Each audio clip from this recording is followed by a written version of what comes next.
What is up, everybody? We're rolling audio here today on episode 41 of The Hotter Show. How are you? I hope you have an absolutely fantastic weekend so far. Thank you so much for tuning in and clicking that play button on today's episode of the podcast, part 2 of my little hangout conversation with Mr. Dom Paron of Out of My League. Part 1 was a really awesome conversation. I really enjoyed it, but I feel like this part here, part 2, we really get in depth with some cool stuff. Dom, of course, talks about lyrics. He talks about his process for writing, some of his process for tracking vocals. He talks about their latest offering, Resented, and kind of how that all came together. Really cool stuff. He talks very in depth about that kind of thing. So this is definitely really a great episode for any music fan. If you're someone in a band who maybe wants to learn a little bit more about songwriting and things like that, Dom has a very good sense of that kind of thing. So definitely a very good listen. I hope you guys enjoy it. I really enjoyed recording this second part. Unfortunately, when we did do this podcast, I had just worked a 5-to-1 shift, so I was a little tired, so forgive me if you hear a yawn once in a while. Dom was not boring by any sense of the means. It was, I think, about 8 o'clock at that point, so I was pretty damn tired, going on like 14, 16, 17 hours at that point of being awake, so I was just a little tired, but that is how it goes sometimes when you go to report the podcast. You just have to roll with whatever time someone can give you.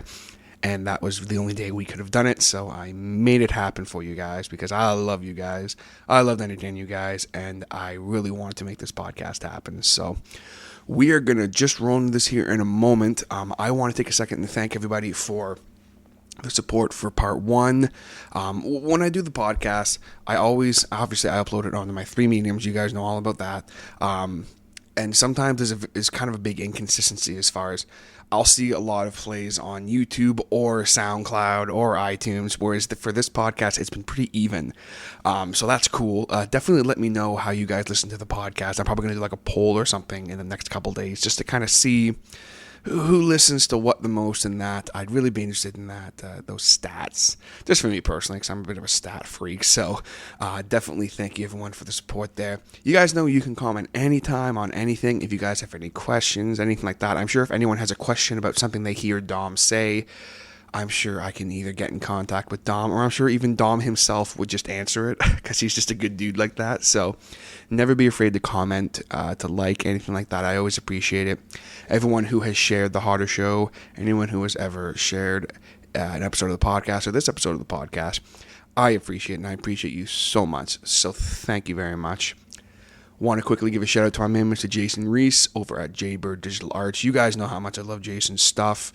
I've talked about it a bunch on the podcast. I'm going to keep talking about it on the podcast because I like his stuff that much. Jason does not pay me to do this or anything. I literally do this just because I want to support him any way I can, because he is that good of a dude and he does that good of work. So you guys know if you need any kind of logos, any kind of banners, any digital art really of any kind, anything promotional. If you need you guys know the episode 30 livecast I did, he did all the digital promotional art and stuff like that for me. I'm sure he will be doing stuff for me in the future as well.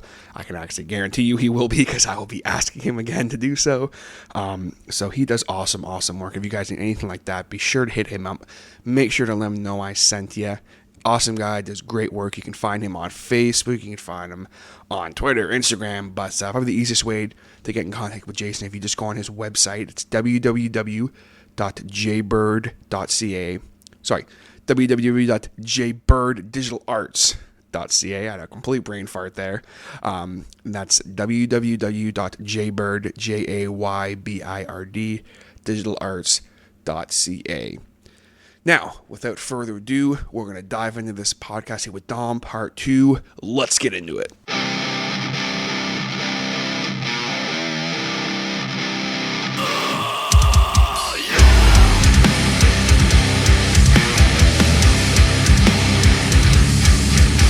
I want to get crazy in depth.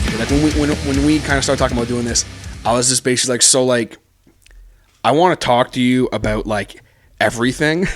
Yeah, 100%. But me personally, I really want to know about what you do as far as your process for tracking vocals, how you approach each song.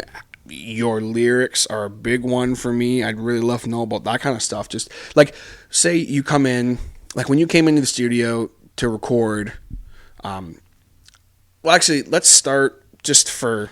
We can go through the albums. Yeah, just like so. When you went in to start recording for Beautiful Calamity, did you have like an approach to anything? Like, because I know like the songs obviously were done before you guys recorded them all. Like, correct? Yeah. It was like you weren't writing in the studio. Yeah. So I went in and I was actually like very nervous because the guy we were recording with, Bryce McGraw, and fun fact about Bryce, he was one of the original people who was approached to do vocals in Out of My League before Seriously? Calvin. Wow. So yeah, just like a weird thing. So yeah, Bryce was one of the original people who was asked because he can do vocals too. Oh, cool. And yeah, I never had met him or known anything about him, and it's just like he was like a guy that like some of the other guys knew. Ali and I didn't know him at all, so we came in and his studio is just literally in his basement. He's like still kind of like beginner like style studio. He's good at what he does, but it's just like it's not like a studio like out somewhere and it's just like a full studio. It's just like his house, his basement. So yeah, I went in and I was like so shaken and I was like, hey man, like I'm Dom, we met and everything, and I was like, okay. And I went, and my vocals on Beautiful Calamity not nearly as good as they are today. Like I was still kind of like finding my sound. That was years ago too. That's like 2-3 years ago. Yeah. So I started doing it and Bryce would be like, I think you can do better. And Bryce was good for pushing me that way. He's like, it sounds like you're still a little rusted. And I'm like, in my head, I'm like, oh God, I don't think I can do any better than that. And then he's like, here, like, we'll make you some tea, like, blah, blah, blah. Doing Beautiful Calamity, I learned a lot about tracking vocals and, like, what not to do and what to do. And, like, what not to drink and everything. Like, never, if you're tracking vocals or on stage, don't ever drink cold beverages or ice water or anything like that. Or, like, I remember I had a slushie before I came in. I couldn't track vocals that day. It just sounded like shit. And because I'm, like, my vocal cords are literally closing up and, like, freezing up just because that's what cold stuff does to you vocally if you're trying to sing or scream. That's something a lot of people don't know. And I mean, I found that out the hard way just from the jamming and shit I did like back in the day. And that, like, I'd like be drinking. You're hot and you want ice water. I'm like, I'm sweating. I'm going to drink this ice water. And then, I am not a vocalist by any means, but I try to do anything. And it's just like, dude, what the fuck happened? Like, on stage when I'm drinking water, it's bottled water that's room temperature. Always. Yeah. I've never had a cold drink on stage. Yeah, because you can't because you'll, Yeah. And you never drink alcohol on stage as a vocalist. No. Yeah, well, some people do. I don't. Well, yeah, some people do, but you really shouldn't. A punk band, like playing guitar, like sure. That's. I mean, you can, but it's you shouldn't. I don't even drink to begin with, so it's never been a thing for me. But like, I don't know. I've seen some people do it, and it's like, fuck, man. Like I can't imagine. How do you do that? Yeah. But anyways, so yeah, I learned a lot. Beautiful Calamity. Fucked myself up a good bit, like just like recording for way too long without taking breaks. And you learned your limits, basically. Yeah, yeah, exactly. So, yeah, Calamity was like, I don't know, I was still kind of like figuring shit out, and I kind of like learned most of my lessons. And then when we recorded Witness the End, this is like kind of a depressing story because we had played. What show was it? I think it might have actually been the North Lane show, or it's just some show like that was really big that I messed my voice up during, and I came in for Witness. Oh yeah, I totally forgot about Lily of the Valley. Lily of the Valley, I came in and banged the entire 2-minute track out in about an hour. Oh, cool. And it messed up my voice because I didn't take one break. So I was like, fuck, okay, like I need to like learn to take breaks because I was just so eager to get the song done. Oh, sure. And you can actually kind of hear it in the end of Lily. Like you can really hear my voice starting to strain. That's because I went nonstop. And yeah, so that's I thought that was sick, but like... Yeah, but I don't know. I decided like I didn't want to do that anymore. And then in Witness the End, I came in and my voice was already messed up from a show before. And I was trying so hard. And the guy who was recording us, his name's Dave Featherstone. Really cool guy. He's like, man, like, you're doing okay? Like, it's sounding rough. And I was getting so fucking pissed off. And I'm like, I don't know if I can do this. And he's like, all right, well, come in on another day, whatever. rested my voice, still like wouldn't cooperate. I was like, Jesus Christ. This is another reason we didn't release it. Finally, when I got my voice to just kind of work, it wasn't my best. And I recorded the song. I was like, all right, I got it done. Like, whatever. Let's leave it at that. And after like all the guys listened to it, like, Dom, like, you don't sound like your normal self here. Like, you sound like a little different, and like it sounds a little bit weak. And I was like, yeah, I know. Like, I just wanted to get the song out. So anyway, that was like another contributing factor to the song not being released. And then for Resented, I was like, all right, gotta take this shit completely seriously, know my limits, because I was like, we're super stoked on the lyrics and the music and everything. So I came in, met the guys who were recording it, Chris and Keegan, phenomenal producers, good, like they're still like just kind of like making a name for themselves for producing. And they did do a great job too, because it sounds sick. Like, it's very clean and 100%. And I came in, dude, and took the right amount of breaks and everything. And my voice would usually last about like, with breaks, 4 hours a day. And I'm like, all right, I'm kind of hitting my limit. Come in tomorrow. Come in whenever. And and that's a good thing. Yeah, because I know like when to stop and everything. It's like, all right, and like Chris would kind of hear it in my voice, and he'd be like, I hear it like starting. I can kind of hear it like it's starting to like fade a bit. And I'm like, all right, let me try another take. You're right. All right. So like, we're going to stop. And so that, and I experimented with some weird stuff too. Recording. I tried coconut oil. I've heard that's a good thing for your voice. A couple of vocalists that I like have recommended it. And I would just take straight spoonfuls of like coconut oil. And it literally tastes like melted butter almost. Really? It's not in a good way though. It just had that not a good way. It's like, it didn't taste like that. It just felt like that. Just like that texture of like that gluey, like thick. Fuck. And I was like, oh my God. And it just didn't really, it just tasted like shit. But it was weird. It was like kind of coated my throat. It was kind of like a good guard to have. And I would always like stop by Tim Hortons and just get like a lemon tea. Yeah. That's key. That's key. So yeah, I'm always drinking water tea, doing the coconut oil shots when I was recording Resented. And yeah.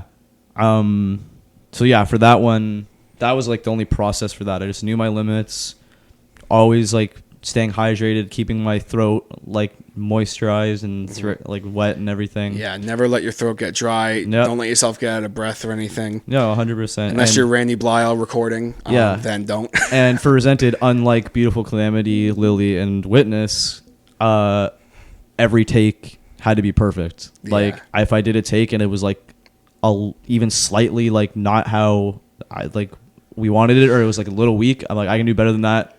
We're going again. Yeah. And just a little bit more serious this time around coming also, another thing though is we wanted to do that, but we also didn't want to waste too much time. Yeah. So like for Beautiful Calamity, we would do like 5 takes for a line, and then we'd listen to all the takes right there on the spot and be like, which one sounds the best? Maybe that one, maybe that one, maybe that one. For this one, for Resented, I mean, not for this one. Yeah, I know. Yeah, for Resented, I would like do maybe 2 or 3. Or maybe most of the time we tried to just stick to 2 and just do 2 really fucking good ones. And I'm like, it's not going to get any better than that. And there's no reason for me to do 5 or 6. Yeah. And then we just listen back and forth, and that one's the best. Move on. Move on, move on, move on. And we just kept it going. Because sometimes if you take too long, you do so many takes. It's like, not only are you wearing out your voice, but you're just wasting so much time. Yeah. So yeah, Resented was like a way more clean and quicker process than anything we've done before. And I really enjoyed it. Oh, for sure. I mean, it's a sick fucking album. As far as like when you guys were getting ready to like record the record, and like when you guys were starting the writing process, I guess, for Resented, kind of how did that all go about? Like the first time, like obviously you wrote songs with the band plenty of times before that, but as far as this first full offering, that was all you and the band, the guys. So how did we start writing it? Yeah, just kind of how, like, I mean, obviously you guys were sitting around, hey, check out this riff or whatever. Like, is that kind of how it is, or? No, it was the way the whole thing started was Resented and The Loaded Gun were the first thing. And originally it wasn't 2 songs. It was just 1 song with like kind of an intro-ish thing. Yeah. And before, I just said like I want us to just open with a heavy, hard-hitting like breakdown, like just like a, and I literally said the riff. I was like dun dun pop, dun, just like with silences Yeah. like in between, and like Anthony could just hit the snare and there'd be nothing and just be like and like keep it going, just like that classic like metalcore style breakdown. But it was just which really is heavy. just sick. And everyone was about, like, everyone agreed. I was like, yeah, that would be sick. And we were sitting there. I remember when we actually wrote it, we were playing a basement show in Richmond Hill, and we were sitting there like just like shooting the shit, like looking for something to do. And I was like, yeah, that song idea. And me, Ali, and Steven, I think it was just the three of us. I don't remember if everyone was there. I feel like one or two of the guys were missing. Just sat there and we like figured out that whole first like build up. And I remember I wrote the lyrics first, and we built. That was one of the first times I wrote lyrics, and we built the song around the lyrics. Usually it's always instrumentals. For almost all of Resented, is songs were written first, and then I would write lyrics over top of it. You have the foundation and then come on top of it. Resented, I was like, yeah, I came up with this cool, like, almost like anthem rhymey hook, and I want it to be like, I'll say a line and it'll be like boom boom boom boom, like in between each thing. And I was just like laying down at like 3 a.m, like, and I just was like, father, son, and like just like coming up with that rhyme. And I was like, I'm writing this down because this sounds fucking cool. And like I wrote it down, and I ended up writing like the whole first. I ended up Resented, like those like 5 lines that are in Resented. And I was like, okay, we need to build a song around this. Oh, for sure. And then after that, we're like, okay, now that we have this heavy thing, what's it gonna go into? And then we like, it needs to come into like a groovy, like just like a jumpy kind of part. And then the song we went from there in my basement, and the song just unraveled. Spineless was next. I don't remember how like we started. Oh yeah, the way it was, okay, we would do Loaded Gun into Lily of the Valley, and Steven would do like that no, and it would lead from a loaded gun into Lily perfectly. I'm like, whatever comes after a loaded gun should have, like, it should flow into it with like notes like that, and then it'll do like a no, and then that'll go right into the next song. So like when you listen to a loaded gun to Spineless, it's like really seamless, because that was like always the idea, like they would be connected by that note or like what Steven's playing. Yeah. And then Resented, we always knew just wanted to be like that heavy, like hardcore-y, like groovy song. And then Blind was originally a different song called False Faith that we had written before. I think we wrote it after A Loaded Gun, but they were like, yeah, this song's really fucking dumb and we need to like work on it and change it around. And it kind of just like remained like, I don't know, just like laid in the background until we had finished Spineless. We're like, how are we going to incorporate, like, because I still love the lyrics on False Faith. A lot of the lyrics on that song are in Blind. And I was like, okay, how are we going to do this? And then we just changed everything around and just changed the whole song, and it turned into Blind, which is like my personal favorite song. Yeah. When I did my little album review for Resented, I said that Recover was my favorite song. And I mean, I think it still is, but I listened to Blind and I'm like, fuck. Thank you. Like, it's the riffs, it's the fucking verse, it's the lyrics, it's the way that when Aiden comes in and I was like, what the fuck? Yeah, I like Blind because it like shows everything we're capable of. Like, it brings all of our elements to the table. Like, it has like the heaviest shit stuff. It's got like the nice melodic part at the end, all the clean parts. It's a verse chorus style song. The beginning's very insane. And then for Heart of Hate, we wanted to just do like, it's kind of, there's a deathcore band that me and Ali love called Dired as Murder, and we wanted just like that really unnerving, creepy, like the thing that goes out. And Steven ended up just doing tremolo like the entire song. He doesn't stop playing it. Like, he doesn't do any chugging or anything. And it was just really creepy and unnerving. That's exactly what I wanted. I just wanted to be one really heavy, slow, hard-hitting song. And like Heart of Hate ended up being that one. And yeah, so like it came together really well. And we always knew we wanted to end the album with like a very different song and like a more weird experimental one. And we were like, well, we should do one that's like starts off nice and quiet and just builds into like a big grand finale, and kind of like just like, I don't know, it's like a good thing to like look back on at the end of the EP, and like for sure, like a good way to wrap everything up. And we wrote that song last. I'm pretty sure. Yeah, we wrote it last. Oh, I totally fucking forgot about Black Sheep. Well, you kind of. I didn't stop because you kind of talked about Black Sheep earlier, but as far as like I want to talk to you and stuff like that about the lyrics of each song and that in just a little bit, but because that song was already done, like you guys already had that song written. Black Sheep actually came before Blind. I should say that. Oh, okay. Even though it's like comes after Blind in the track listing, in order we wrote Resented Into a Loaded Gun, Spineless, Black Sheep, and then Blind Heart of Hate Recover. So yeah, and no, Black Sheep was like, I don't know. I remember. I don't even remember how it was written. I just remember that we wanted to have a badass, like, epic grand finale style breakdown at the end, and to have like a cool chant. Yeah, it's cool. It's kind of like a diverse song. How it almost starts out with almost like the riff in the beginning. It's almost like kind of like rocking. And then, like, as the song progresses, you're like, holy shit. And it ends off with that chant. Yeah, it's kind of a more groovy one. And then it's got the very, like, I don't know, like, poundy, like, no, like, chorus. And, yeah, so that, I mean, Black Sheep's a cool song. And then, yeah, we did Recover last. And it took a long time to, like, make it interesting.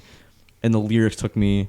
I didn't write the Recover lyrics until, like, very soon going into the studio, because I did not know what to write. And I remember the guys were saying, we want you to sing on this song, or we want you to sing on this on the EP. Yeah, and I was sing. And I was like, oh my God, I was so like uncomfortable with the idea. And I was like, you know what, like, I'm just gonna stop being a bitch, and I'm gonna try and come up with an actual nice melody to go along with these guitars. And then I wanted to do like the melodic screaming, which I do when everything comes in at the end of Recover, which is like, that's something I practice all the time, and I want to incorporate it a lot more into our future stuff, the melodic screaming, like for choruses and everything.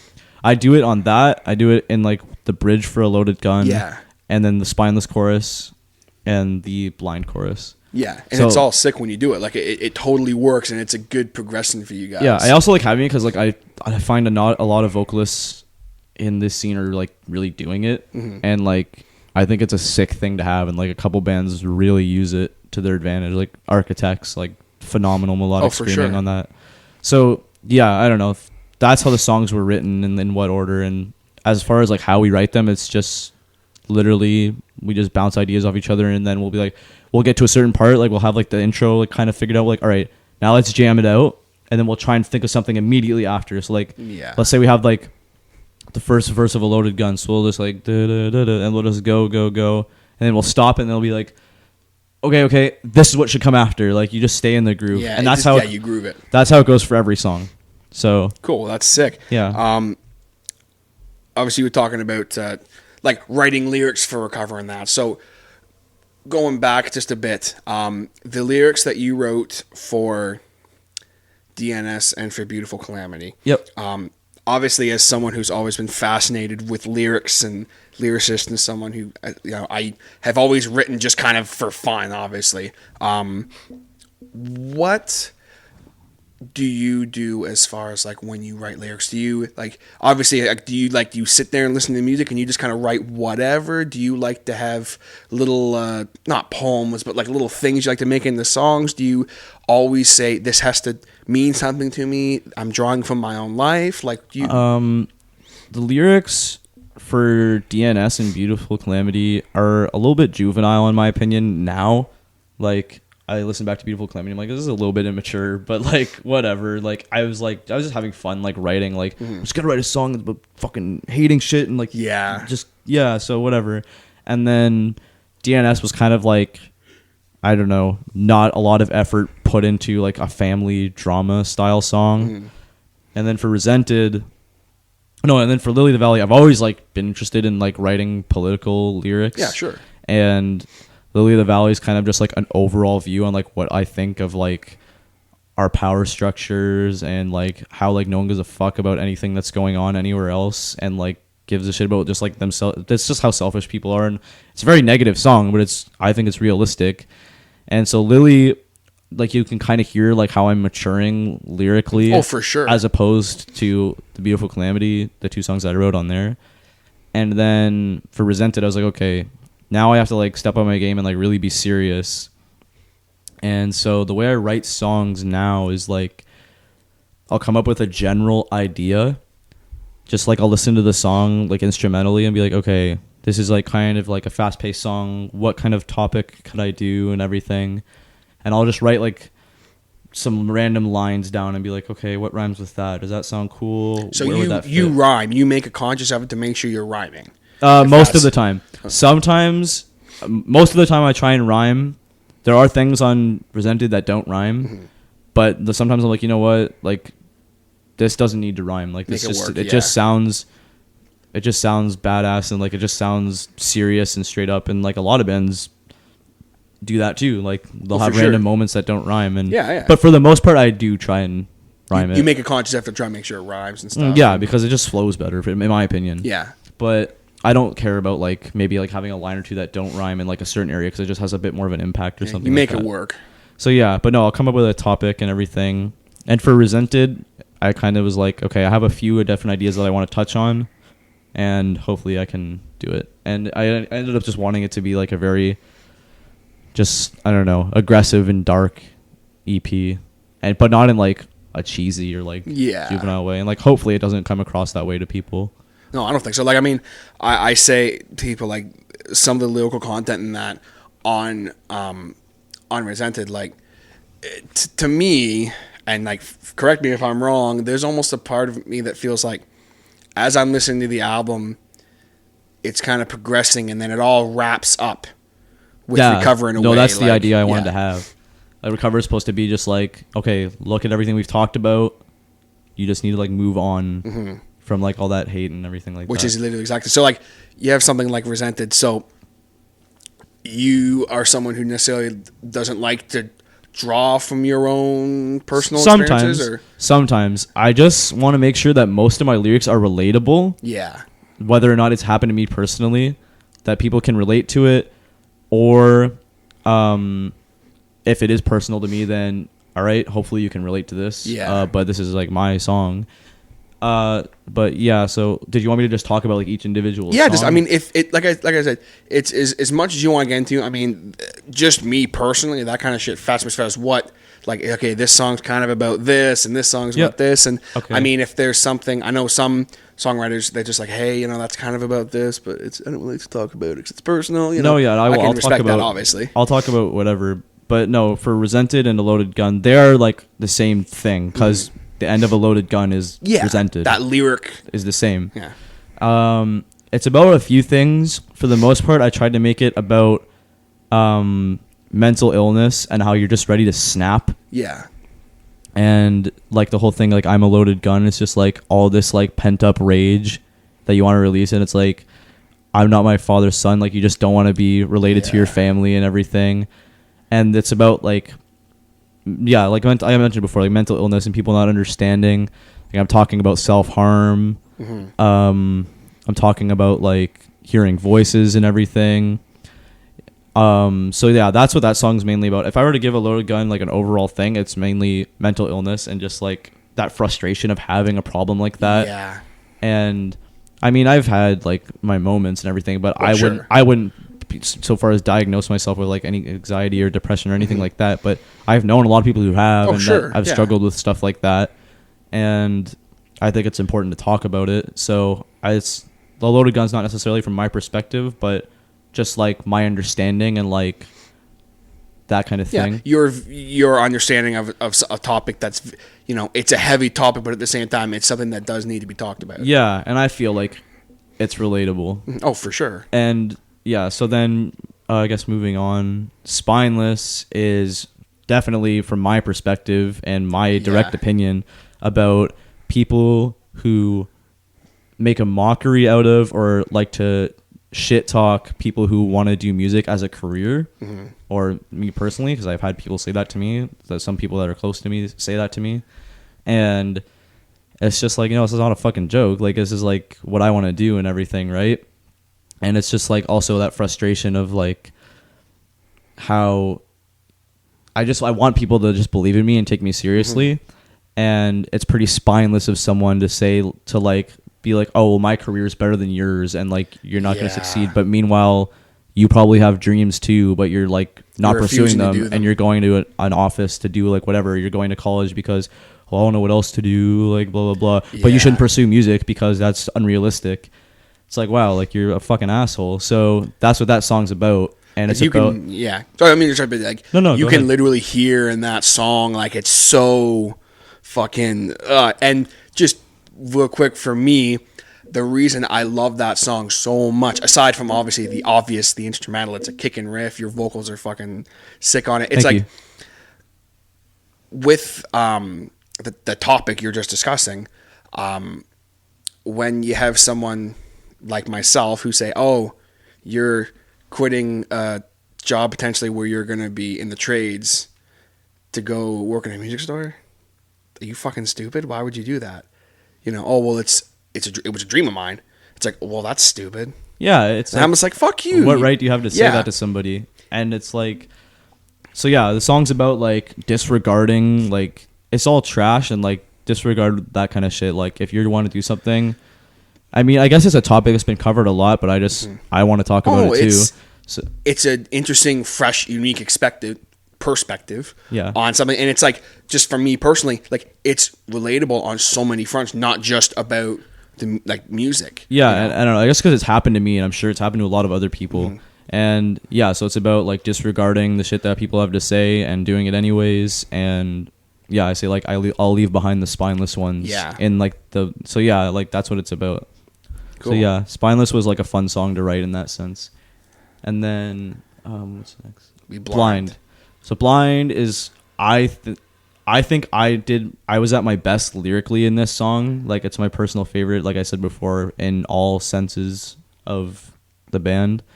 So this one's about like not specifically just religion, like it's a song about religion, but Yeah. it's about like people who, like, of course I believe in freedom to do whatever you want, believe in whatever you want. Like I completely support you if you're a Christian. Yeah, you're not Muslim, sitting here whatever. saying, "Hey, religion is stupid." No, blah, like blah, blah. no, but I'm not saying go fuck yourself if you're a Christian. I'm saying if you're a Christian or Catholic or any belief at all, and there's someone in your family or a close friend who doesn't have the same beliefs as you, and you end up and you hate them for that, and Yes. you'll outcast a child who like Yeah. looks up to their parents, because like I've seen it happen where like people grow up in a house like an atheist, and they're horrified to tell their parents because it's Yeah. like they know that they're not going to be accepted anymore. Like that's fucked up.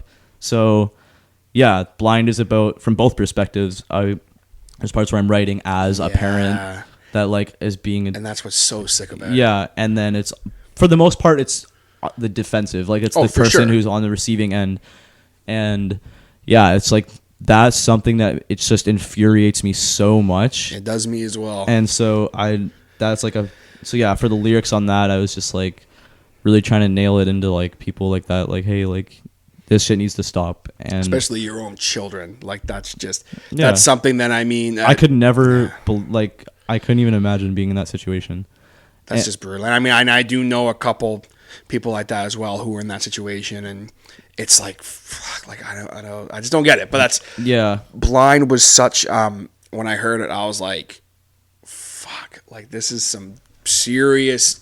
You're going at something, and it's real. Yeah, and for the part that I wrote for Aiden, I tried to make like the most angry, blatant part in the song. Yeah. And I was like, and I actually wrote that song, the way it's phrased, the lyrics, the way it like is like laid out, and like the pronunciation for Aiden from Falsifier. Like in my head writing, I'm like, okay, this is the part Aiden's gonna do. So you wanted him to be on it from the moment it was going to happen. Yeah, and I always knew I wanted him on a song on Resented, and before we only had like a couple songs written for it, I said to Aiden, because like when we first met Falsifier, I was like, holy shit, you guys are insane. As we became kind of like a little more friends with them, I said like, Aiden, would you do a song? And he's like, fuck yeah, dude, like totally down. And I was like, all right, sweet, I'll let you know. So I wrote that part for him, and I was like, he has to do this. And I texted him, and he's like, yeah, man, I don't know if I can do it anymore, because I can't really get down there. I don't have any equipment to record it up here. And I was just like, fuck. So I immediately, I'm trying to think of other people to do it. But I was like, fuck, I wanted really it to wanted be it, Aiden. yeah. And so I was like, other people could do this, but it just wouldn't have the same effect, because like I wrote it for his vocal style and everything. And then I was like, all right, man, well, it's okay. And then he messaged me like a few hours later. He's like, you know what? he's like, I'm gonna try and come down there. Like, can you do like this Saturday or whatever? I was like, yes, I will make it happen. And he came down and he banged his part out in like 2 takes. Holy shit. He's like, all right, so, and he's so funny because he came in and he was like, so is my part written for me already? Or I'm like, yeah, it's all. I'm like, this is how it goes. And he's like, all right. I'm like, he's like following along to me. We're like singing it together. He's like, okay, I think I got it. So then he props my phone up on like a stand or something, and he just looks at the lyrics, and he just grabs the mic, and then he's like got the headphones on, and he just went into it. And his vocals are so fucking powerful. Yeah. And it's like it's like deafening listening to him like just in like an enclosed room. And then he just looks at me, he's like, was that okay? And I'm like, well, you pretty much fucking nailed it. Was that okay? It was all right, I guess. And then he'll listen to it and he'll be like, oh, I'll do it again. And then the pig squeal that he does. Yeah. I didn't tell him to do that. He just did it. Where it says shame upon me, and he's like, shame upon me. Like, I was just like, holy fuck. And like, Steven looked at me and started laughing. And I was just like, I was surprising, but like, you're bringing like that falsifier flavor into the song. So like, let's leave it in there. And he was like, all right, like, sick. And it ended up sounding amazing. And so, yeah, his part and the lyrics for his part were like straight up for Aiden, and he murdered it. And then also, I liked the idea of the song calming down at the end. Yeah. And using like the echoey in the background style vocals. But those lyrics in the very end of the song are like what does it for me. Because I'm like saying like, oh yeah, like I'm going to die accepting the truth that like I've lived and like I've grown up. And live the way you've wanted. That yeah, and I said like you'll die surrounded by others, but inside like you're gonna be alone because you've like dedicated your life to like this hateful like rhetoric, and it's just fucked up. So yeah, hopefully like someone will hear that, whether they're on either side of it, and I don't know, think twice. Hopefully, think about the people who are on the one side. Maybe think twice about what they're doing. And if not, it's like I hope this at least makes you feel bad about it or something, or has any kind of impact. Because at the end of the day, I mean, it should. Yeah, that's just the reality of the situation. So yeah, Blind is like, yeah, that one means a lot to me, and that one was fun to write, and so yeah, and then Black Sheep is, my take on both. It applies mostly to the music scene, but also just like entertainment in general, and how nobody is satisfied anymore, and everyone like has to find a reason to complain or like get upset about something. And Black Sheep it's just like all about like, it's just the 4 words in the end of the chant. It's like everyone's just judging and like hating and complaining, and it's just such a negative atmosphere when it shouldn't be. Like that's not what music is about. Oh yeah, dude. So like it's like I'll be going to a show and I'm like, cool band, like whatever. It's like these guys are fucking like this and that and this and that, and it's like, holy shit, like really? Like it's okay to not like something. There's a lot of bands that I don't fucking like, but like I don't know, it's like a new album will come out and everyone's obsessed. People just, I don't know, it's people just love to complain and everything, and obsessed with negativity. Yeah, and it's just like in the song I say purity is dead, because like nothing seems to be pure anymore. Like a great album will come out and everyone will just like pick it apart and rip it apart, and everything's overanalyzed. Yeah, you see that so much in not only in the music business, but just kind of something funny. Something I always talk about all the time on the podcast because I'm a big nerd is wrestling. Yeah, and I love wrestling, dude. Do you love wrestling? Yeah, 100%. Sick. I didn't even know that. I don't really watch it anymore. I know you keep up with it, but I still like, it's a big part of my past. Oh, sick. I didn't even know that. See? Learned something new. But like I say a lot on the podcast that like wrestling fans, they just like literally shit on everything. It does not matter what happens. Last night, fucking NXT's pay-per-view was amazing. And like everyone is just shitting on everything, and I'm like, what the fuck? And it just, I see the same thing in the music business. And music's the same. And I'll when I was at the store, I talk to people about stuff, and like, you should check out this band. I would, but I'm not into that kind of music. It's all shit. And it's like, what the fuck? Like, why do you have a little bit? Black Sheep's just about having a little bit more of an open mind about things. Like that's probably my overall message for that one. So that song's pretty like simple and straight up. There's not like a ton to it, but it is like my commentary on the music industry and like people's like shitty attitude, and it can apply to anything. Oh, for sure. So yeah. Have you just real quick? Have you had any like dealings as far as like kind of negative dealings with the music industry so far? Or like what? Like people talking shit about my band? I mean, obviously that. I know one case of that I saw. But like as far as like, I don't know, like any dealings with like management type thing that was maybe going to pan out then didn't, or obviously go as far as you like with it, but just you guys really had any experience with that kind of stuff yet? Or? Yeah, I don't really know if that's like shitty experiences with management is what Black Sheep is about, but like that's definitely a real thing, and artists are getting fucked over by that. We one time, he'll remain unnamed, but there was a guy who wanted to do a contract with us and had all these like sweet hookups and like sick deals, and we were still like a little bit naive, and I remember that, and we were like, yeah, like we'll sign it and like whatever. And we all got together and like put it on Ali's projector or whatever and like read over it all. We're like, okay, that's fair.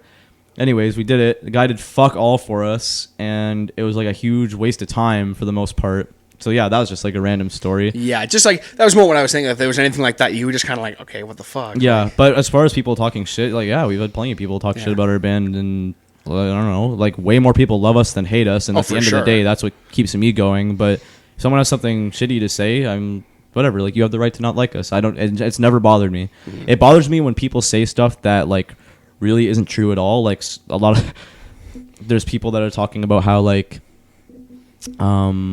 we like ripped off this thing and resented. I'm okay. I'll be honest with you. In Beautiful Calamity, we're guilty of shit like unintentionally sounding similar. It happens sometimes, yeah. Yeah, but in Resented, we like actually went out of our way to make sure that nothing sounded like anything. For the breakdown for Black Sheep, we were like doing it and we're like, this sounds exactly like what band was it? I don't know what it was. Maybe it was like, I don't know, like Gideon or something. We were like, this sounds exactly like a Gideon riff. Mm-hmm. And it sounded so sick in the song, and we were like, fuck, like I wish it sounded better, but we can't use it. It sounds too much like that. Anyways, so like when people are saying that about Resented, which I saw a comment about, it's just like, fuck, man, that sucks, because it's just not true at all, right? So are they just saying it sounds like something else, or? Yeah, they were saying like, this sounds like identical to this, and it's like, it doesn't sound identical, and it doesn't, but and they said like, and you guys like always rip people off, and it's like, fuck, like that sucks that's like how you look at it, because it's just not how it is. So I don't know, there's stuff like that, and then there'll be someone that's like, like I think Dom screams are shit, and it's like, you're free. Hey, fair enough. I don't. That doesn't bother me. Yeah. So yeah. So you can say whatever you want about my band if it's something negative. Like if it's a real fair criticism, I'm happy to listen to it. But if it's just something like "fuck you guys, you're shit," yeah, that like, means really? Nothing to me. That's all you have to say. I will disregard that, and that's nothing to me. But if it's a fair criticism, like, I don't like the way this sounds because this or whatever, it's like, sure. Hey, maybe you guys should try this, or like, yeah. Maybe I won't agree with you. Maybe I will, but you're entitled to your opinion. Everyone's opinions are like assholes. Yeah, but everyone's got them. But then there's people that love to be negative and shit like that, and that's just like what Black Sheep is about. Yeah. What's the next? So I guess the next one would be Heart of Hate. Yeah. Would be the Heart of Hate. Again, this isn't one that applies to me. I've never had an event of this magnitude happen to me. And I'm not gonna lie, like some of the lyrical content I was listening to, I was almost like, is Dom okay? Like, should someone? Like... But I do like to delve into that stuff and like really try to like get my mind into like a place like that. So Heart of Hate is just about like how someone trying to cope with something awful that's happened to them, and a lot of people thought it was about rape in the beginning. Which is weird to think, but if you if you listen to the lyrics, Ali came up to me, he's like, Dom, is this song about being raped? Because it's like, a lot of it sounds like it could be that. And I'm like, and I was like, it could apply to that, which I don't know if that's going to annoy people, that I'm like, it could, if like you think of it that way, but it's just supposed to apply to a traumatic event that someone did to you that like has fucked you up for life now. So... And it's just about that pure, like, just hatred and resented and just having, like, literally only hate in your heart. And, like, in the song I say, like, plant the seeds that grew hate in my heart, because it's just, like, one event that just, like, made you spiral. Yeah. So it's just about that out of control, like, not knowing how to cope and just only knowing anger, which is why it's the darkest and heaviest song. Yeah. And, yeah, so I don't think it's about anything specific. It's just about the emotion of... anger in general and hatred. For sure. So I guess the last one, which would be the the song that definitely was the most surprising. Quick funny story. When I asked, I messaged Anthony. I don't know why I always message Anthony with this stuff, but I was like, "Hey, dude, do you mind if I play?" It was when you guys released "Resented" and "Loaded Gun." I was like, "Hey, do you mind if I play it on the podcast?" Yep. He's like, "Oh, fuck no, dude, yeah, go for it." And he sent me the file, but he sent me the wrong file. You know what song it was? Oh shit! It was Recover. So you listened to it? No. I didn't. I was like, he was like, "Dude," and I'm like, No way. I was like, "Drew, I give you my word." I said, it's all I got. I will not listen to this. He's like, "Dude, like, it's the song we haven't told anyone about." Like, it's, and I was like, no, we were really trying to keep it a secret. And he was like, "I cannot believe I just did that." And of course I joked. I was like, "Oh, I'm going to leak it." And fucking, but like, I was obviously joking. I was like, bro, like, he was like, "I mean, like, I can't stop you," but he's like, "I promise you will love it." But he's like,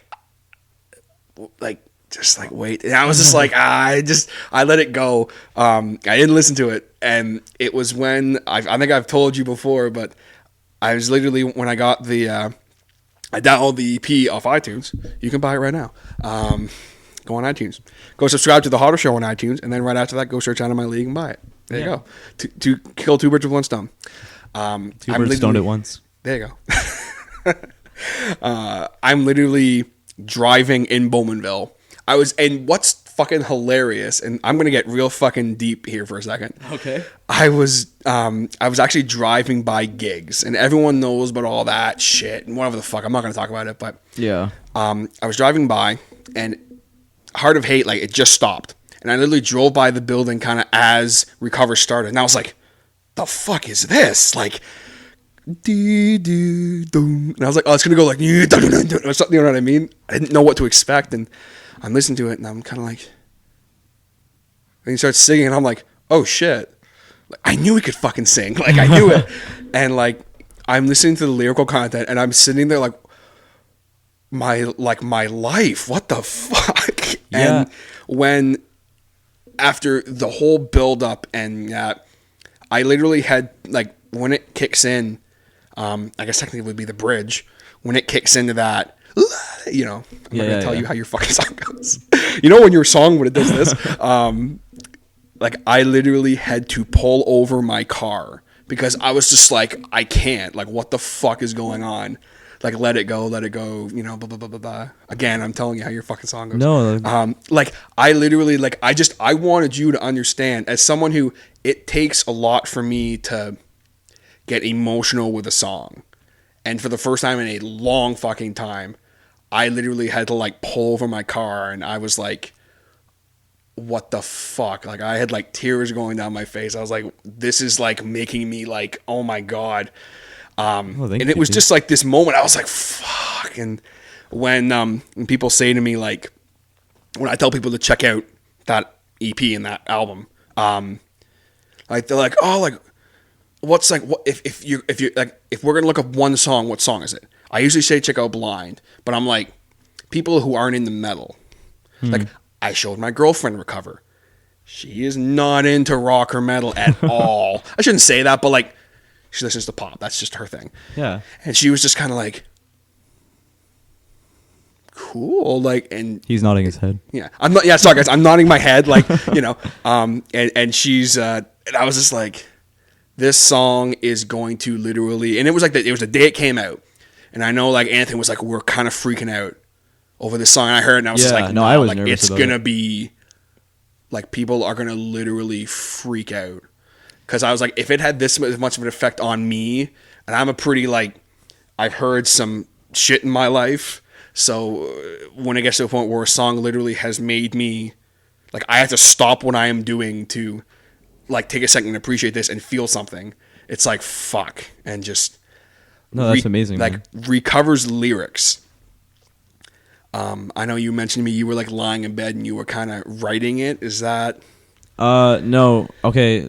No, that was Resented. Sorry, that was Resented. Yes, my mistake. No, but for Recover, I actually didn't start writing the song until we were in the studio. Oh, and, shit. I didn't write it in the studio, but we were, like, in the process of tracking all the other songs, and I knew Recover was coming, and I was like, fuck, man, I don't have lyrics for this. Because, like, we had this song for so long, and I'm like, I know I want to make it serious, and I know I want to make it, like, emotional and effective and like not cheesy. And I was like, Jesus. So I was just sitting there on my couch one night. I don't know if I was watching Netflix in the basement just by myself in my house. And I'm like, I'm going to work on the song. Like, I'm going to try and write this song. And it was probably like 1 or 2 a.m. And I just like shut everything off, like all my electronics. All I had was my phone, and I just played like the rough mix that we had of it. And I was just like, okay. And before that, oh yeah, I should mention this. I had a singing melody kind of already in mind. Like I had like the. So do you ever do kind of like a hummy, like blah blah blah track or whatever? Yeah, cool. So I would always I was like, all right, I'm gonna follow the guitars, but like do a little bit of different stuff. So then I was just sitting there, and I was just like, I had the lined paper and the pen like just sitting in front of my table, and I was like, and then I just started like writing the first shit that came to my head, and it ended up like just coming right out, and I didn't get any kind of like writer's block. So many songs on that album, especially Blind and especially Black Sheep, I had so much problems like trying to like come up with an actual good part. Recover, I wrote the whole thing, maybe like just over like an hour and something to write, and I just like wrote it all out, and I just like kept reading over it and like singing along, and I was like, all right, like I think this is it, like I think this sounds good. And then I sent the lyrics to the band, and they were all like, fuck man, like this is different, like this is because it's kind of a little bit. It's sad, but it's like more positive than anything else. Yeah, at the end of the whole thing, I think it kind of... It's a good wrap up. Yeah. And that was the goal with the whole instrumentally and lyrically. So I was like, okay, I think this is going to work. And then I went in the studio and I was singing, and like I felt good about it. And I was like, I feel good about this. And like when the song came back, by the way, Keegan and Chris did a phenomenal job like with making my singing actually sound nice and clear, and like the reverb and everything was just done. Oh, it was perfect. Yeah, it sounded really good. So I got the thing back and I was like, yeah, I'm happy with it. It sounds good. I hope other people like it, but at the end of the day, like I'm happy with it, and I think the rest of the guys are happy with it. And then it came out, and like it probably was more well received than any other song. Yeah. And that really surprised me. Like we released Resented, a Loaded Gun first, and it got shared around everywhere. The reception for Resented, a Loaded Gun ended up kind of completely overpowering Spineless, which wasn't intentional. It's just how it played out. And I was like, fuck, man, like Loaded Gun's going to be like the big song on this album, I guess. And then, yeah, it ended up being Recover more than anything, really. And my brother listened to it for the first time, and he cried, and he... I was like, wow. And he made a Facebook status about it. He's like, yeah, the last song on Out of My League's album, I cried. And Mav commented, he's like, why the fuck did you cry? Yeah. And then Mav came back like a day later or something and like replied to the comment again. He said, all right, I understand. Like, yeah, I get it now. And then, yeah, it ended up going really well, and people loved it. And it's probably like the most I've surprised myself, because I wrote that song faster than any other song on the record, which a lot of people might find surprising, but I didn't spend as much time on it because I just wrote the song, and I was in like just a weird mood, and I just wrote it in the middle of the night, and I was like, I think this is good. Like this is as good as it's gonna get. And then we played it. We played it live at a Wasted Space show just because we had a long set, and like no one was really around except for like a couple of my friends. And my friend Jake was like, wow, man, like you can fucking sing. Like I had no idea. And that's another thing. A lot of people were like shocked that I was singing on it. Dude, I know. I mean, like I said to you before, I was like, I know this motherfucker can sing. I know, I can hear it in his voice. I know he can. Yeah, and I'm still getting comfortable with it. Like I'm singing to like the best like of my capability right now, and I'm not even like belting it necessarily. I'm just like, it's just soft singing, right? So I'm still like trying to like better myself when it comes to singing.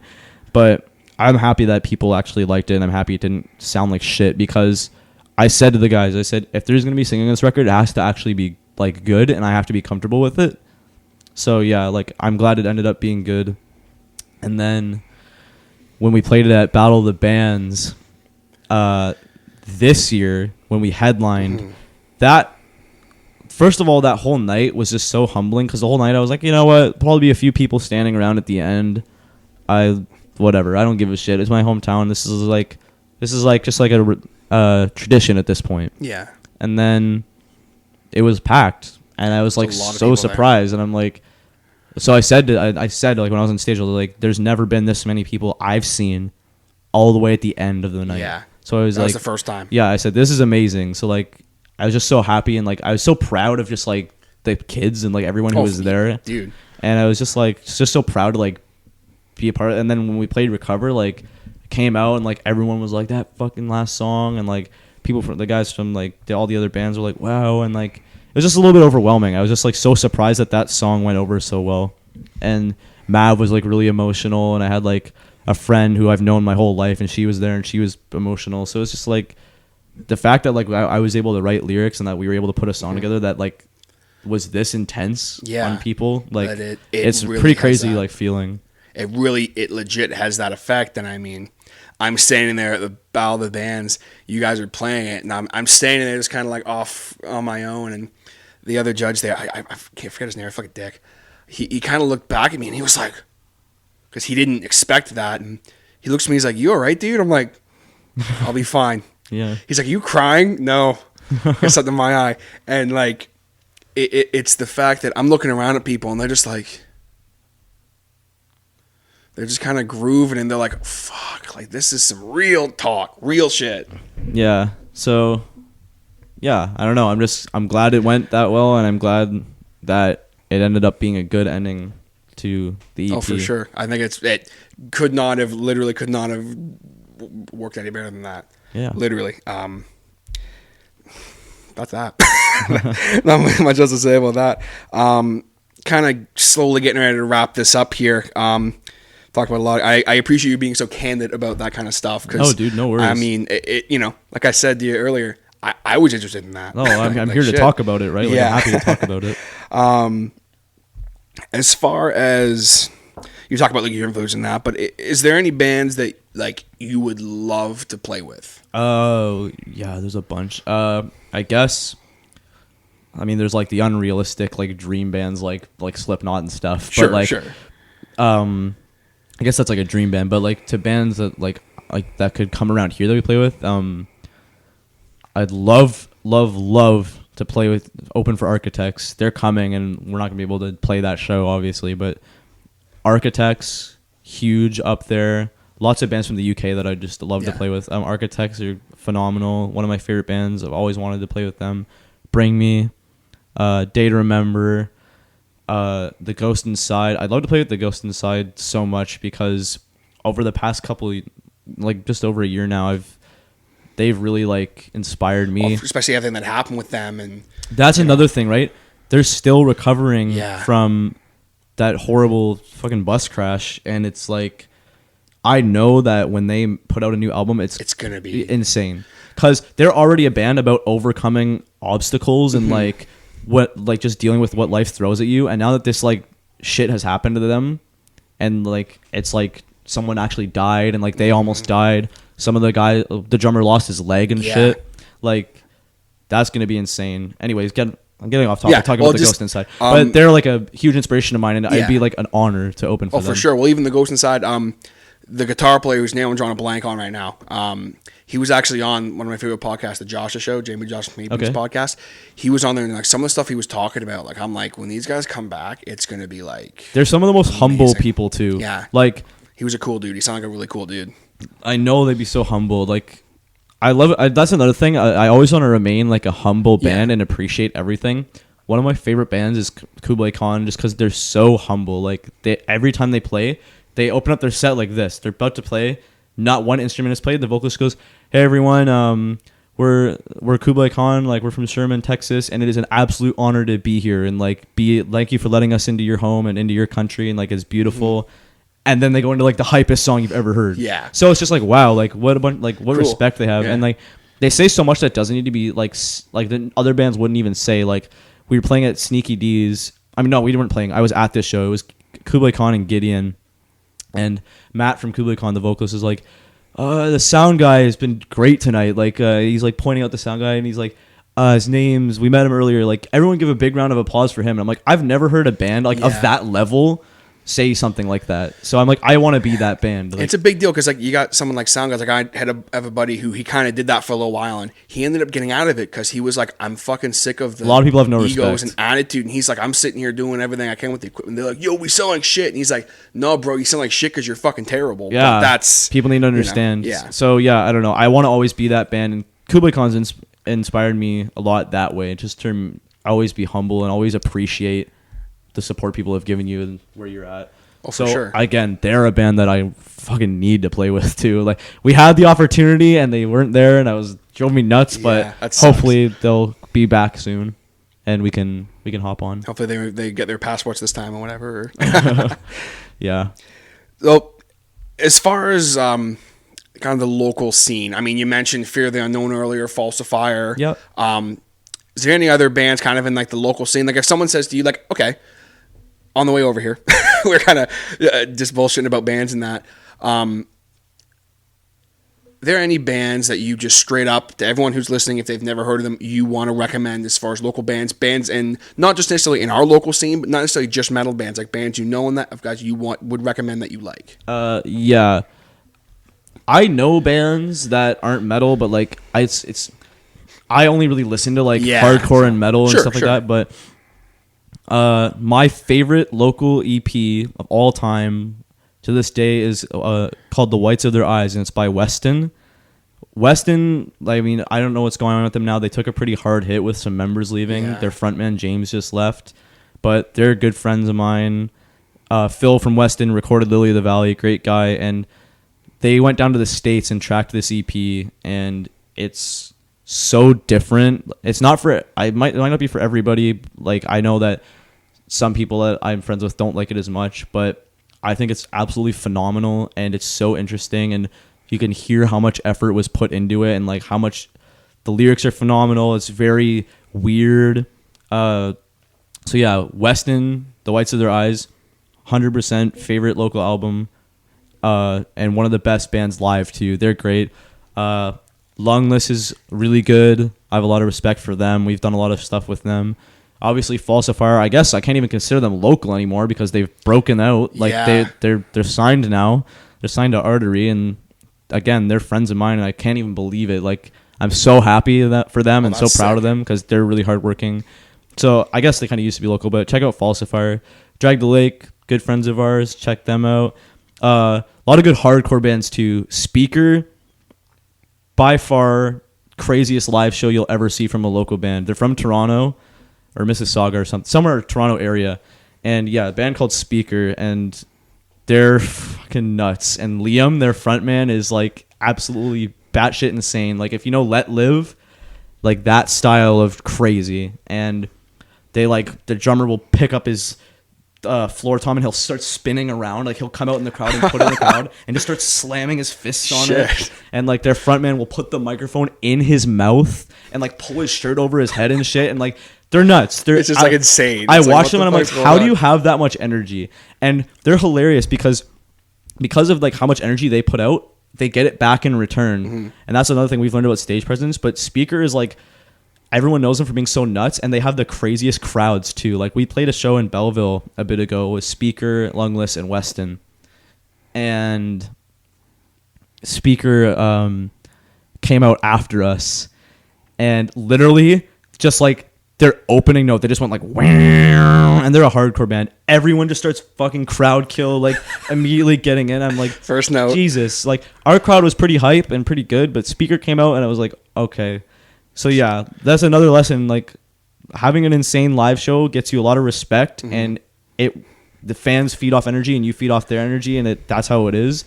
So Speaker, I highly recommend them. None of their shit's on iTunes, I don't think, but you can get it on Bandcamp and YouTube. One of my favorites. Soul Sucker is a good hardcore band. Amnesty, yeah, they're good for like beatdown and stuff if you like that. This is Death Valley. They're a classic band. A lot of some of the guys are from forever. Yeah, they're still going strong too. Like, they have a good EP called Athos, and I don't know. There's a ton. My mind's kind of drawing a blank. Beyond Deviation, phenomenal deathcore if you're into that. Last of a Dying Breed, good deathcore band. And I could go on, but if I were to recommend, I don't know, like one or two, Weston and Drag the Lake are my two favorites, and Falsifier, but like I don't know if you can consider them local at this point. Yeah, because they're kind of I know what you mean. Like they're and if you get the chance to see Speaker live, go see Speaker because they're fucking great. Yeah. Oh, for sure. I mean, there's tons of bands locally that you guys know I've talked about a shit ton on tons of podcasts as far as non-metal bands as well on that. Yeah. But and sorry, I love, of course, I just didn't mention For the Unknown because I'm sure everyone listening to this has heard a lot about them, but they're great too, and they're like some of our best friends. Oh, for sure. So no, I feel like if they'd be like, we get it, you know. They wouldn't raise shit about it. Definitely. I wouldn't get any messages from them. What the fuck, man? How come you didn't mention it? No Fear the Unknown. What the hell, bro? Honestly, probably. He'd probably be like, "Fuck you, man." Yeah, Mav would just message me like, but "What the fuck?" Not seriously though. It's just, Yeah. But we fuck around. Yeah, that's what you guys do. I always find it so amazing. I'll like be sitting on Facebook and I'll like see like ridiculous comment threads. Oh, dude! Like I'm sitting there the other day. I commented on something. I can't remember what it was. I commented on, I think it was something of Steven's, and I commented, and I was like, "Oh, dude, like sick," and he's like, "Yeah, bro, blah blah blah." And then like 30 seconds later, I look and I see you comment, and you're just literally shitting on everything, and I was like, Okay, what? it's What? kind of Like, what? kind of an inside joke that Steven and I have. I like rip him apart on Instagram. Yeah. If you go on his It's Instagram brutal. and look at all of his comments, there's some pretty fucked up shit on there. I know. I'm sitting there, like, and I knew obviously you were joking, but I was just like, I'm sitting there like we're having this nice conversation about pickups, and then you're just like, this guitar is fucking shit. You will never use it on it sounds fucking terrible. Like I'm just like, what?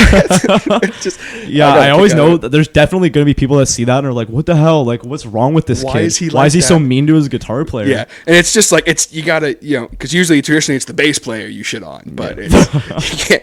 I'm sure you guys have all sorts of shenanigans. No, definitely. And that's what keeps things healthy. Yeah. So it's kind of getting ready to wrap it up here. Yeah. As far as anything kind of coming up, future plans of the band, is there anything you can talk about as far as like yeah. Okay, well, first of all, we're doing Festival of Hope in Belleville. Tons of good bands. Speaker's playing it. Go check out Speaker. Speaker's playing. Amnesty I'm pretty sure Amnesty are playing. Lungless are playing. And there's a fuck ton of good bands that are going to be out. Some of them that I don't know. There's ones that I've never seen. Mad Trapper's playing. They're like supposed to be a great band. Like they're pretty well known. I haven't seen them yet or haven't heard them, but they're pretty popular. And yeah, lots of good hardcore bands. And yeah, it'll be a heavy show and it'll be a heavy festival. It'll be fun. So that one's in Belleville, and it's in July. I'm so sorry, but I forget what the date is. And you guys can always go. You guys know I'm going to link in Anime League and Dom and all this shit here. So if you guys be sure to go like them on Facebook right now, just so you can keep up with what's going on in that. You just search up Festival of Hope on Facebook. Or search for that on Facebook as well. Yeah. So there's that. We're doing a pretty big thing. I can't say it yet because it's unannounced in August. Keep an eye out for that. With some very good bands. So yeah, keep an eye out. That one's going to be insane. Probably going to be the highlight of our summer. And then we have a couple more festivals after that. But summer will be very busy for us, and I'm sure we're going to book a lot more than we already have. So definitely just watch around in the summer. Beyond that, I'm taking a year off from school. I'm done high school this year. Oh, cool. And Allie's also taking a year off. So we're all free. And we're going to be hopefully touring and just going nonstop. And hopefully we can start writing a new record. You guys already kind of got some ideas? Or? I mean, we're saying this friggin' Resentment came out like what, 2-3 months ago? Even that? I can't remember. I don't even know. It feels like it's been a bit. It's been a little bit, but I feel like it was just like literally yesterday. No, we definitely need to do some tours with promoting Resentment first. 100%, yeah. But that doesn't mean we can't start writing other shit. For sure. But no, we've kicked around like a couple ideas, and I'm always coming up with shit in my head, and I'll literally pull out my phone. I'll think of a cool riff, and I'll pull out my phone, and it'll just be like, bam, bam. Like I'll record shit in my phone. I do the same thing. I used to literally like, again back in the day, I used to like literally call one of my buddies. I'd call him. I'd be like, dun dun dun dun dun dun dun dun. Or I'd be like, the plague is right inside of me. And he's just like, what are you doing? And I'm like, I got just these excited. ideas. Yeah. But yeah, no, I do that, and I'll come up with like little lyric hooks, write them down. I'll come up with a cool song idea, write it down. So I have a shitload of good song ideas that I can already do, and I obviously for whatever we do next, we're gonna step it up even more and come up with new shit. That's for sure. I want to top presented. So yeah, I'm gonna come up with. I mean, not I. I'm gonna come up with good lyric stuff. Me personally, the band is gonna come up with yeah. good shit. So Dom alone is gonna come up with everything. No, I just meant for like song ideas and for stuff. sure. But no, it's gonna be good. Whatever we do next, it won't disappoint because we're always trying to one up ourselves when it comes to live. Mm-hmm. Every time we play live, we try to one up ourselves, and every time we write new songs, we try to one up ourselves. So yeah, hopefully the remainder of the year will be very busy and productive. Yeah, hopefully so. I hope it is for you guys. Thank you. Do you have any just kind of funny, like random fan stories you guys have dealt with or anything? Or like I know I told the story on the podcast before that the fangirl and gigs, and now I'm not gonna tell the story again. But that's hilarious. Just her freaking out. Oh my god, you know them? Oh my god, Dom's so hot. All that kind of shit. Yeah. If you guys had any like, that actually kind of makes me laugh because it's just like, dude, we're just like a band from Bowmanville. Like we're not like some world famous like touring band. But fan story. Oh god, I'm trying to think. It's hard. I'm just because like I'm just trying to think of something that's actually funny and worth telling. Just, you know what I mean? Oh, I know what you mean. So, like one time a guy came up and he was like, one time. Okay, this is a good one. Okay, we opened for a band called For Today. You've probably heard of them. Oh yeah. Mav talked about them nonstop on the podcast. Yeah, so. Yeah. It was a pretty good lineup. It was like For Today, Vanna played, and I forget right now who else was like Moss to Flames was supposed to play, and they didn't get over the border either. Another one of the bands that I used to listen to all the time, like is that they're a throwback band for me, and I was stoked to play for them. But yeah, they didn't make it over. Anyway, not the point of the story. We were opening for Today, and we were just sitting there. We loaded our gear in, and we were just sitting there hanging out. It was at the Hard Luck bar. So if you know the layout of the Hard Luck, there's like benches with tables and on the sides that like bands can set up their merch. So we had set up our merch, and we're just sitting there waiting for the doors to open. And it was our merch, and then Vanna, and then For Today, like as it went down the tables. Mm-hmm. And so this then the VIP people started to come in to like meet For Today. Mm-hmm. And this like old Asian woman came in. I was like, well, you don't look like you belong here, right? Like it was just like weird to like, because it was just like an old lady. Yeah, sure. And she came up to us. And she was like Moss to Flames? And we were like, what? And she's like Moss to Flames. And then she handed us a bag of Chicago Mix.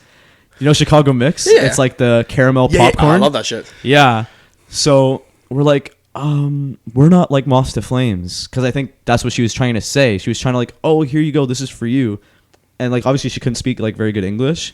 So she's like Moss to Flames, and she gave us that, and we're like, all right. And then she hands us this piece of paper, and we're like, all right. She's like, okay, like it does like a little bow. She's like, thank you, and then moves on to the next table, where it's like Vanna sitting there and gives them a bag of Chicago Mix. Oh, it was Phineas. That was the other band. Oh, okay. So yeah, so she's handing it out to each of them, and we're like, what the fuck? Like, what was that? And then I look at the page, and it's like, I'm here to like spread the word of God, and it was like this big detailed religious thing. But I guess it kind of makes sense because For Today is like a straight up Christian metalcore band, but not the other bands like Vanna. Definitely, I don't think they are, and we aren't. Like, so it was just like a funny, weird experience, and she was like so shy. Anyway, Allie fucking had to hide the bag of Chicago Mix from Taylor and Anthony the whole night, and he kept it under the table the whole time, and he didn't reveal that it was even given to us because it was just me and Allie and Steven sitting there. Yeah. And then he didn't even reveal that it was given to us till the bag was pretty much empty. Shit. So yeah, that's how that is. Hey guys, look what you missed. Yeah. So I don't know. Tons of shit has happened to us, all over the place. It's more, I can't say a lot of fan stories have happened, but just like fucked up shit's happened to us in general. Yeah. Just like anything on worth the road. mentioning, or? God, it's hard to think. Like we got. We were driving back from Windsor, and Taylor had just gotten the brand new Acacia Strain album, and he had like all his albums like up on the dashboard, and like I tried to throw a like water bottle at Allie that was full of water, and it hit the can of Coke because we were at like an en route, And Oh yeah, which one? I have to ask because I work at one. oh, it was like far It was away. way up there, probably Yeah, like a more near Windsor. It was like in Woodstock or something. Oh, okay. But yeah, And- probably Woodstock. Anyways, Players. so Sorry, I said ask. the coke went all over his windshield and all over his brand new albums, and it was literally just a moment of just frozen, and everyone didn't do anything, and Taylor was like, "What the fuck?" And then and then Allie like fell over on the ground laughing, and like I'm like, I'm gonna go get, and I like ran up to the Taco Bell. I'm like, you need to give me all your paper towels right now. It's an emergency. And they're like, okay, like what the fuck? What the fuck is with this guy? Yeah, It's so I an don't know. emergency. Just like I don't know. That's kind of a lame story, but just like bullshit like that has happened. Just shit that come into my funny mind. Little shit. Just real quick, something that just popped in my brain for some reason. I have no idea why, but I can't remember what battle of the bands it was, but there was this kid. He came up to me, like this is just funny and it relates to you guys. He's like, "Are you TJ?" Like, yeah. Like, what's up? He's just like, could I like have your autograph? I'm like, what? Like, well, why? He's like, well, you know, out of my league, right? I'm like, yeah. He's like, you're like their tech, right? I'm like, okay, well, I don't know if I go that far, but I've worked on their guitars before. That's so fucking awesome. And I was like, yeah, it's pretty cool. This was at Battle of the Battle of the Bands? Bands. Just this kid. I have no idea who he is. He just kind of disappeared in the crowd. To this day, I've been trying to find who it was. I'm not gonna lie. I thought it was Steven Scott for a while. It could have been that- actually. Well, I don't know Because I've asked him about it, and he said it wasn't him. I don't Well, know. but it was just that reminded me because we like kind of know them a little better now, and it's not as much of a like, oh, we're fans of you relationship. Yeah. But when we first played, it was when we played the Battle of the Bands, the one where we won, and there's a band called Altercations. Yes, those guys. And that guy Steven Scott used to be in it. I'm pretty sure. Yeah, he did. Yeah. Anyways, so they came up to us and they were like, "Yo, like we fucking love you guys." And I was just kind of like, "Oh, like thanks, like thanks, man." And he's like, "Are you guys playing the City tonight?" And we're like, "No." And he's like, "Fuck." Yeah, fuck. And it just like makes me laugh. It's like, oh wow, like people like really love that shit. And like I don't know, it's always like a weird thing when people come up to me and like are like, "Yo, are you guys like we're such big fans?" It's like I don't know, like it's like I just never picture myself that way. So it's just a weird conversation to have. Like It's every not necessarily a time. bad thing. It's It's not a bad thing, but it's like I don't know. I'm more used to just hearing like, yeah, you guys are sick. It's like, Yeah. thank you, like I appreciate that. Yeah. But it's definitely a lot weirder to hear like, I don't know. It's very humbling and it means a lot. for sure. But just to hear like, I fucking love you and Yeah. I listen to like all this shit. It's like, well, I mean, thanks. Dom.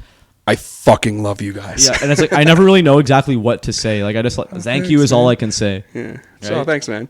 But it was funny just because this kid, like, he's like, That's do you hilarious. Think, do you think if it's okay, like, I could maybe one time bring my guitar in?